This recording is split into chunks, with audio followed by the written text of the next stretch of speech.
Well, here we are back at the AI Summit London. I'm Ben Wadecki, and this is a real highlight for me. I'm with Brian Schwab from the Lego Group. Now, Brian, you're the director of interactive design, is that right? I'm one of them, yes. Yeah, interaction design is actually somewhat of a up and coming sport at Lego, and they hired me from a background mostly in games and in XR technology to kind of help spur that forward going forward. So let's talk a bit about your background, because I mean it's impressive for a video game expert from like myself. Blizzard, Sony, DreamWorks Interactive. I mean, for me, Medal of Honor Underground is my childhood. It is the game that I grew up with on PS1, and to this day still have fond memories of Vesselborg Castle. So let's take us back to how you've seen the landscape in AI change from that period in what, 2000, I guess. Yeah, it was a long time ago. Believe it or not, my first game in the industry was on the Sega Genesis. Oh wow! I think so. It was a while ago, right? That's older than me. I'm only 27. I'm sorry to put that in there. The Medal of Honor Underground was actually a pretty interesting project, because that was back when Spielberg still owned a part of DreamWorks, and so they had already done Medal of Honor, the first one. It was largely Saving Private Ryan, the video game, right? And so Medal of Honor Underground was, let's try something different in the same world. Let's try something very different. Lots of different gameplay, lots of different stuff to do. And so Spielberg actually came in on a monthly basis and largely came to my office and spent 3 hours with me, and we would sit and talk week after week after week. And I got to be there when Hollywood was trying to tell more generative stories, right? Not quite so directed, right? More kids in control, right? And so for a lot of my career, I've been in this place where you have AI making an inroads into much more traditional artistic and entertainment sort of structures, where because it's Steven Spielberg, right? Yeah. So he's in control of everything. How could you develop with him leering over you? It was actually really, he's a pretty, I don't know, because I haven't worked with a ton of guys, but that particular human being was very, very open. He would sit down and he would be like, this action scene would be so much better if you were down here and you could see what the person was seeing when this happened. And I would go, okay. And I would change the code a little bit and hand him the controller, and he'd be like, yeah, just like this. And then I would reach over and push the controller. And he'd be like, oh, but that goes to hell, doesn't it? And then very quickly he'd realize that having beautiful beautiful camera control doesn't work when the camera can wildly swing all the time. And so getting a lot of his notions to be okay with that little bit of loss of control actually helped him to become much more of a good interaction person, and helped his games to have his feel but be more interactive. Yeah, and this was pre-analog stick, so this is, movements are really Yeah. defined. This was PlayStation 1. Yeah, that was, oh my goodness, that was my first console as well. But you've been involved actually in one of the most important AI games in the world, and that's StarCraft 2. From 2016, Yes. maybe a little bit earlier? Earlier. Yeah. So I was working on StarCraft 2 in 2013, 14, and what was interesting was I actually was the person that internally in Blizzard got them to release StarCraft 1 to do full-fledged AI research on the source code.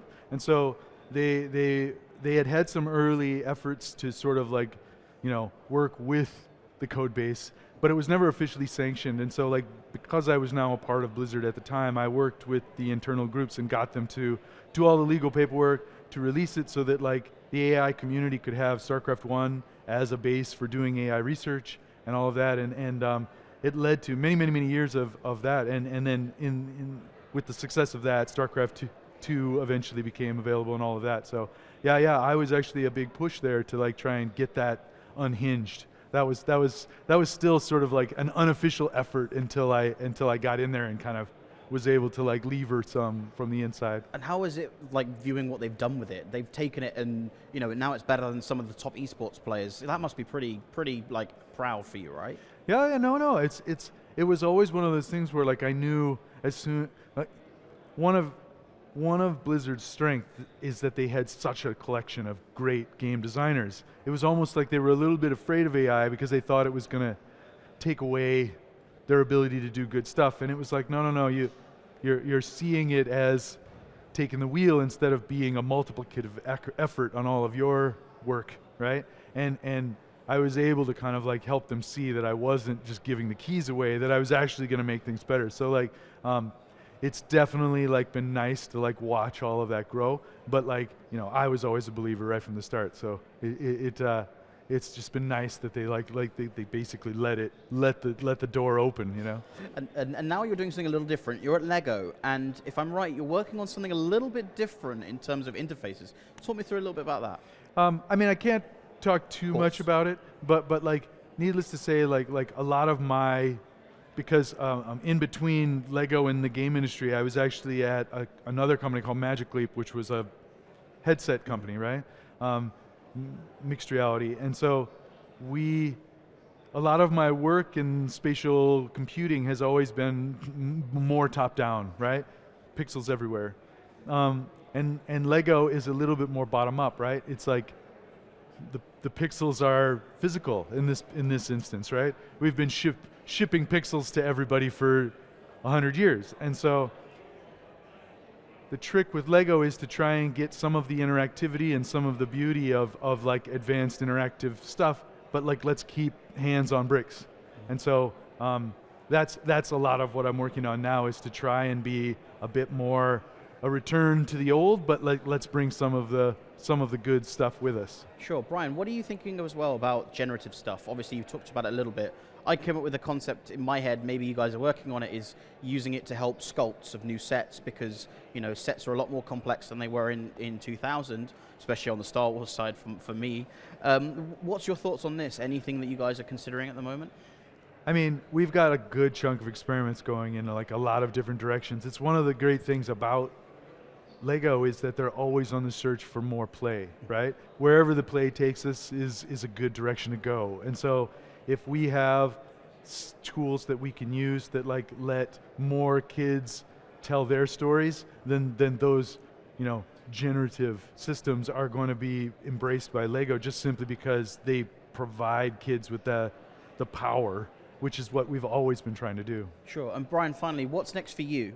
What's next are you working on? And what's next for AI at Lego? What can you kind of talk us through the next 12 months is going to look like? I mean, the beautiful thing about a lot of what AI tools now do is that they come to you, right? And to a certain extent, that's actually always been Lego's mission, is to bring whatever it is, stick it on your floor, and you can make whatever it is right then and there, right? It's not about going to the toy store and picking up the beautiful object and bringing it back. It's always about being in your surface with you, the thing you want.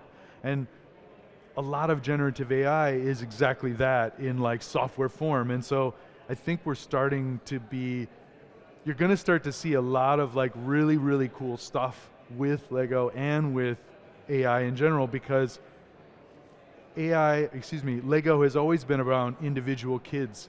And what generative AI finally brings to the world is individuality expression is a much cheaper and a much easier and sort of accessible thing for a large corporation that can't do very, very personalized stuff until now.